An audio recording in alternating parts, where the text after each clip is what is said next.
तुम जानती तक नहीं। माही ने अभी जो सुना था उसे उस पर विश्वास ही नहीं हो रहा था। रागिनी ने एक टेढ़ी स्माइल के साथ कहा, दिमाग पर इतना जोर मत डालो, चलो मैं ही तुम्हारी परेशानी दूर कर देती हूँ।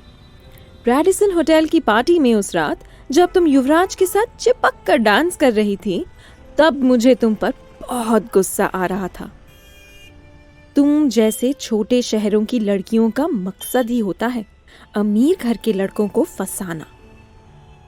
माही रागिनी को गुस्से में घूर रही थी और रागिनी ये देखकर माही के पास आई और उसकी गुस्से से भरी आंखों में आंखें डालकर हंसते हुए बोली, तुम्हें मजा चखाने के लिए मैंने ही तुम्हारे वाइन में नशे की गोलियां मिलाई थी ताकि तुम्हारी असलियत लोगों के सामने आ सके। मैं जैसा चाह रही थी वैसा ही हुआ। नशे की गोलियों के साथ वाइन पीने के बाद तुम्हें जरा भी होश नहीं रहा।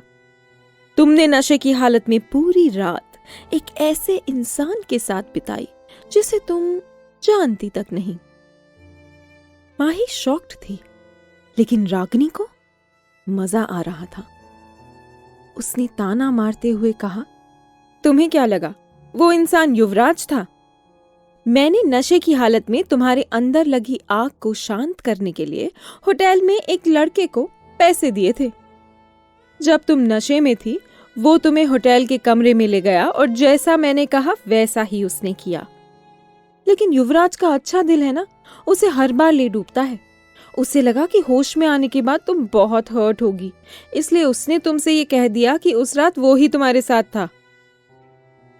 रागिनी की बातें सुनते ही माही सदमे में आ गई। वो इन सब बातों पर विश्वास नहीं करना चाहती थी। थोड़ी देर रागिनी को घूरने के बाद माही का गुस्सा ज्वालामुखी की तरह फट गया। उसने रागिनी का हाथ पकड़ते हुए जोर से खींचा और कहा, मैंने तुम्हारा क्या बिगाड़ा है? तुमने आखिर ऐसा क्यों किया मेरे साथ? क्यों? मेरी जिंदगी तो पहले ही बर्बाद कर चुकी हो और अब ये सब। रागिनी की भी आंखें गुस्से से भर आईं और वो उसे धक्का देने ही वाली थी कि तभी उसने माही के पीछे से आते हुए युवराज को देख लिया। अचानक उसकी आवाज धीमी हो गई और उसके एक्सप्रेशंस बदल गए। दीदी, मैं जानती हूँ कि मैं आपकी गुनहगार हूँ। आप चाहो तो मुझ पे खूब चिल्लाओ या मुझे मार लो, लेकिन युवराज को कुछ मत कहो। माही उसकी बातें सुनकर हैरान हो गई और इस बीच रागिनी जमीन पर ऐसे गिरी जैसे माही ने उसे धक्का दिया हो। माही, ये तुम क्या कर रही हो? पीछे से किसी की इल्जाम लगाती आवाज आई। जब वो पलटी तो उसने देखा कि युवराज उसके सामने खड़ा था। उसके चेहरे पर नाराजगी झलक रही थी। युवराज ने उसके कंधे पर हाथ रखा। माही के मन को सुकून मिला, पर अगले ही पल युवराज ने उसे साइड कर दिया। उसने रागिनी का हाथ थाम उसको उठाते हुए पूछा, तुम ठीक तो हो ना रागिनी? तुम्हें कहीं चोट तो नहीं आई? रागिनी ने जानबूझकर युवराज के करीब जाते हुए कहा, युवराज, मैं ऐसा करना नहीं चाहती थी। मुझे पता है मैं गलत हूँ। मैंने जो दीदी के साथ किया उसके बाद तो मेरे साथ ऐसा ही होना चाहिए। कहते हुए वो रोने लगी। युवराज ने उसके आंसू पोंछते हुए कसकर उसे गले लगा लिया। रागिनी ने माही को एक तिरछी स्माइल दी और अपनी बाहें युवराज पर कस दी। युवराज ने रागिनी के कंधे पर हाथ रखा और गाड़ी में बैठने में उसकी मदद करते हुए कहा, बस बहुत हुआ, खुद को कोसना बंद करो। मैं हमेशा तुम्हारे साथ हूं और हाँ, चाहे कुछ भी हो जाए, मैं तुम्हारी आंखों में आंसू नहीं देख सकता। तुम टेंशन मत लो, मैं माही को सब समझा दूंगा। माही को समझ नहीं आया कि युवराज कैसे उसके सामने ऐसे आ खड़ा हुआ। माही ने उस कार की तरफ देखा। ओह, तो युवराज रागिनी के साथ वहां आया था। माही युवराज का ये रवैया देखकर कंफ्यूज्ड थी। 7 महीने बाद युवराज उसके सामने खड़ा था, लेकिन उसने ना तो माही के बारे में ना उसके बच्चे के बारे में कुछ पूछा था। बस रागिनी से हमदर्दी जता रहा था।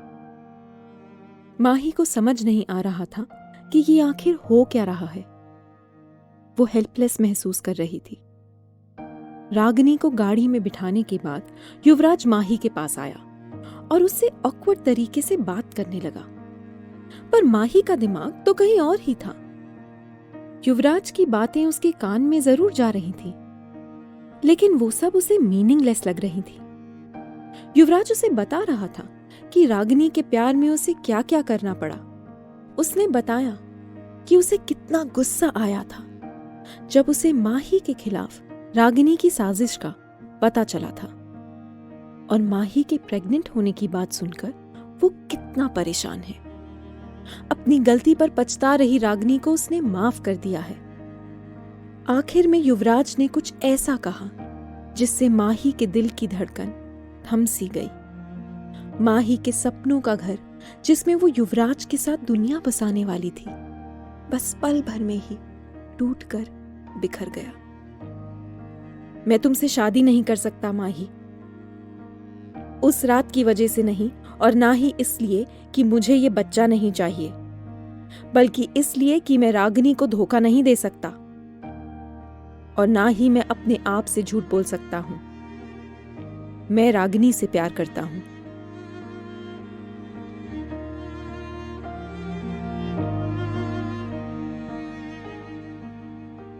जब युवराज विदेश में पढ़ रहा था तो रागिनी अक्सर उसके पास जाया करती थी। ज्यादातर समय साथ रहने की वजह से अब युवराज और रागिनी एक दूसरे के बहुत करीब आ गए थे। हालांकि माही का दुख कम करने के लिए पहले युवराज ने कह दिया था कि उस रात वो माही के साथ सोया था, पर अपने मन में उसने रागिनी को अपना हमसफर मान लिया था। इसलिए कल रात जब उसे माही के प्रेगनेंसी का पता चला तो वो खुद को माही के परिवार के पास जाने से रोक नहीं पाया। वहां उसने उन्हें पूरी बात समझाई। तुम्हारा मतलब युवराज, तुम पहले से जानते थे कि रागिनी ने मुझे नशे की गोली देकर मेरे साथ ये सब करवाया, और इस घटिया हरकत के लिए तुम उसे बचाना चाहते थे? तुमने मुझसे झूठ कहा कि उस रात तुम मेरे साथ थे।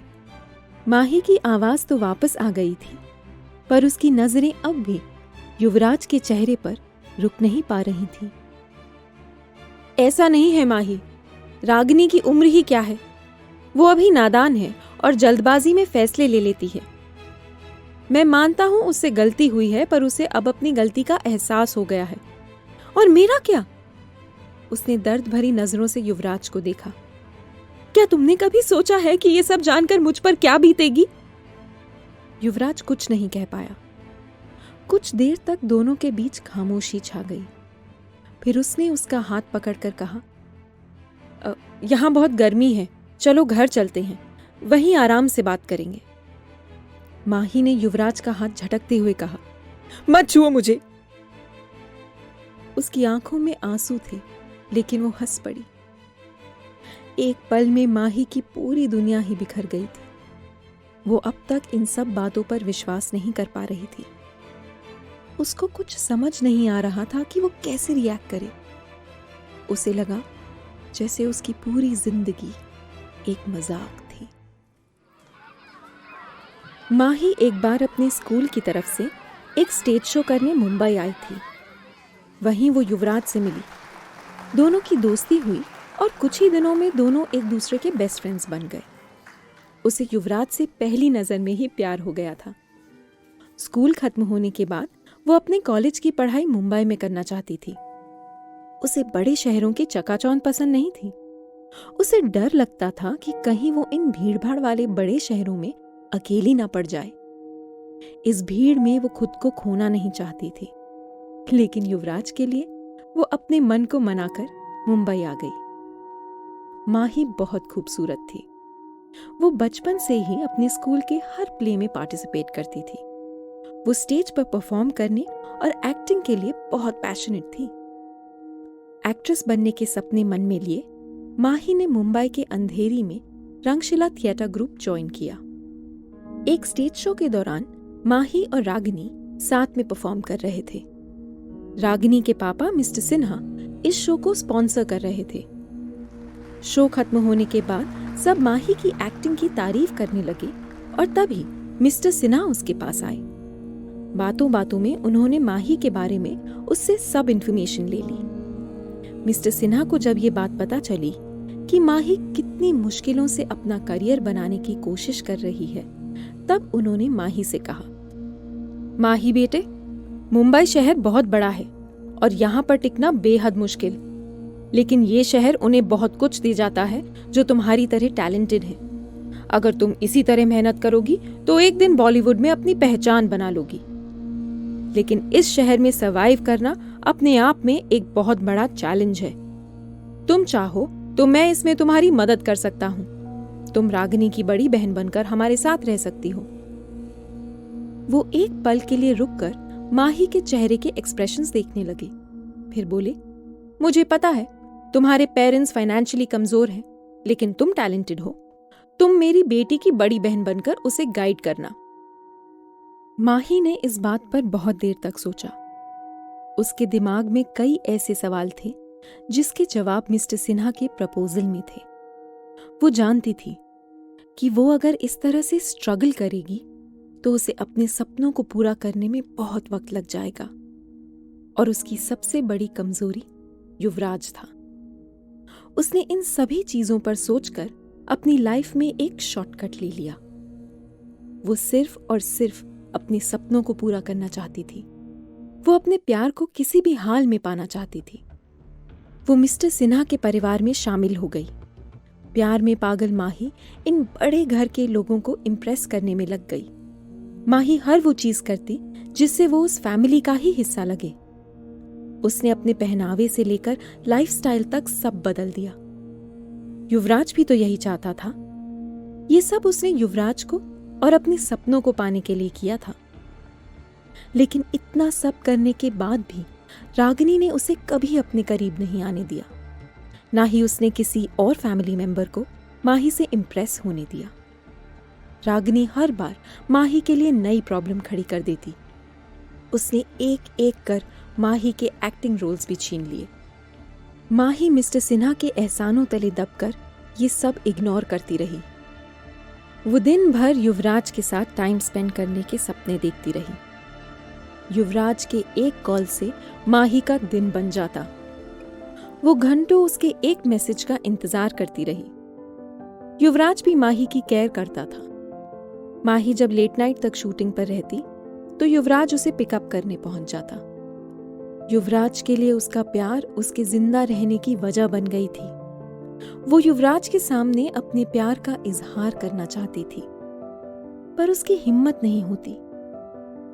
ख्यालों की दुनिया में खोई माही को पता ही नहीं चला कि कब उसके हाथ में आए एक्टिंग रोल्स निकलते गए।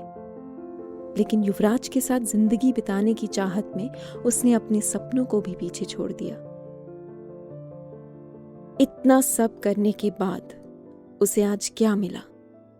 आज युवराज ने कितनी आसानी से कह दिया था, मैं रागिनी को धोखा नहीं दे सकता।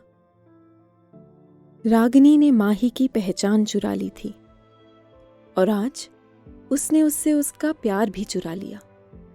रागिनी उससे उम्र में छोटी थी। माही ने उसे हमेशा अपनी छोटी बहन की तरह माना, लेकिन उसे इस बात का जरा भी अंदाजा नहीं था कि रागिनी इस तरह उसकी जिंदगी में जहर घोल देगी और उसकी सारी खुशियां उससे छीन लेगी। और सिर्फ यही नहीं, माही जिससे इतना प्यार करती है वो भी उसे ऐसे धोखा दे देगा। युवराज ने भी उसे समझने की कोशिश नहीं की।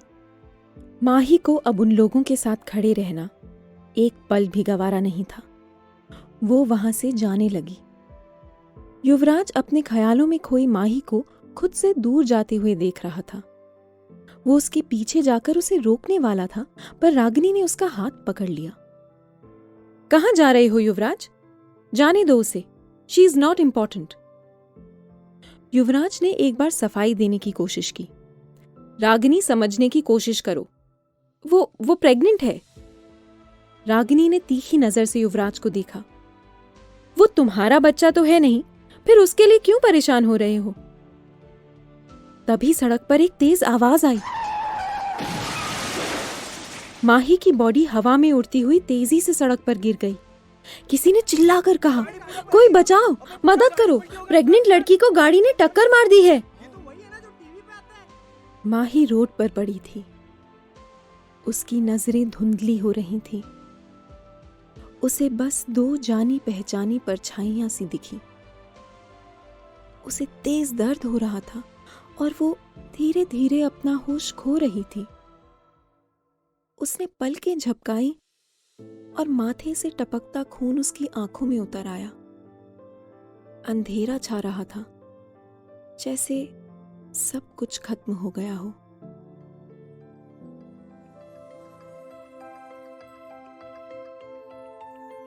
यहाँ बस इतना ही। आगे की कहानी जानने के लिए सब्सक्राइब करें पॉकेट एफएम चैनल को और बेल क्लिक करके अगले एपिसोड का नोटिफिकेशन पाएं। लेकिन आप सारे एपिसोड अभी सुनना चाहते हैं तो डाउनलोड करें हमारा pocket FM app. Link description में है, जहां आप पाएंगे इस शो के सारे एपिसोड्स और साथ ही इसके जैसे और भी बेहतरीन शो। तो देर किस बात की, अभी डाउनलोड करें पॉकेट एफएम ऐप।